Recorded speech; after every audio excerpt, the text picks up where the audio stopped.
All right, here's a question that, or two or three questions that came from the last final exam, just sort of help you out a little bit. Question says, use law of exponents to simplify. Write your last answer with positive exponents.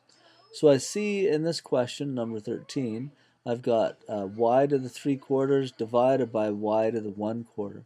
If I have common bases, the rule says that I can subtract exponents. So I can just write y to the 3/4 minus 1/4. If I subtract exponents, I'd get y to the 2/4, or I could write that, simplifying that fraction, I could write it as y to the 1/2. I guess if you wrote it as y to the 0.5, those would be the same things.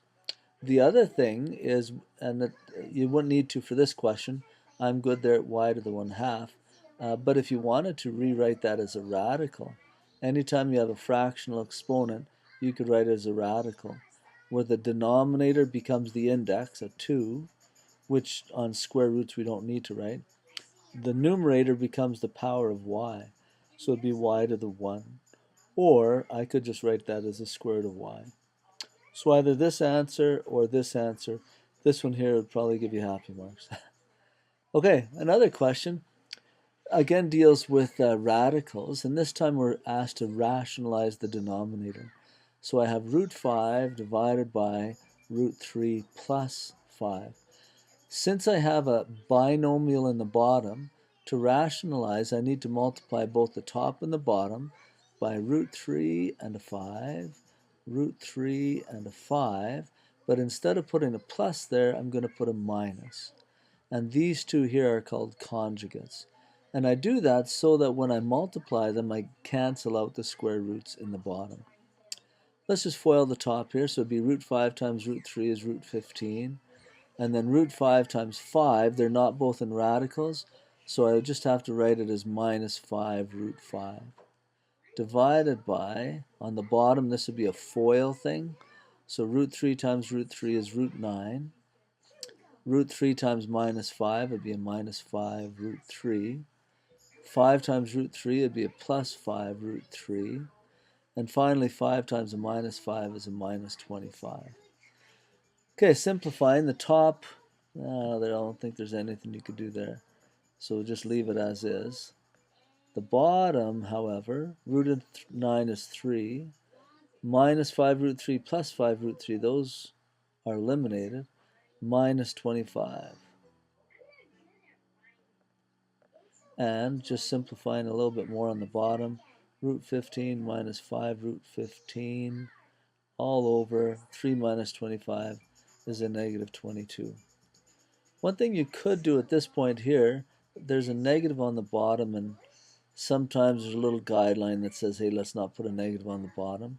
So what I could do is take it up to the top and apply it through there. Let me just see, I think I made a mistake here. This should have been a 5, right? There wasn't a 1 there. It should have just been a 5. I was looking at that because if it was a 15, I could have simplified that. But yeah, it should just be a 5. Okay. All right, so like what I was saying, I could apply this negative to the top. So instead of putting a negative on the bottom, I could put that negative up top, like this. Oh, I was going to write another 15. And then multiply the minus 1 through. So it'd be a negative root 15 plus 5 root 5 over 22. I'm real happy right there, right here, happy too. Last question. Solve given exact solutions. So I look at this equation, number 16, I see it's a quadratic. So immediately when it's a quadratic, I'm going to bring everything over to one side. So minus 8 plus 44 equals 0. And then see if I can simplify things. 8 and 44, that's 36, right? So minus 4k squared plus 36 equals 0. Oh, all of these are divisible by 4. So I could just divide them all by 4. Maybe it's negative. Let's divide them all by 4. So it'd be minus 4k squared plus 36 equals 0. I'm going to take this and divide by minus 4, and this one, and this one. When I divide these, that's k squared. Divide these, this would be minus 9, equals 0 divided by this is 0. Okay, k squared minus 9 equals 0. So, but now here I don't have a middle term. So I guess what I could do is just factor this like I normally do. It's a difference of squares, and so I would have k minus 3, and over here I'd have k plus 3 equals 0. I have a product of two things that multiply to give me 0, and so I can make one equal to 0, or I can make the other one equal to 0. So on this side I'd get k is equal to 3, on this side I'd get k equals minus 3.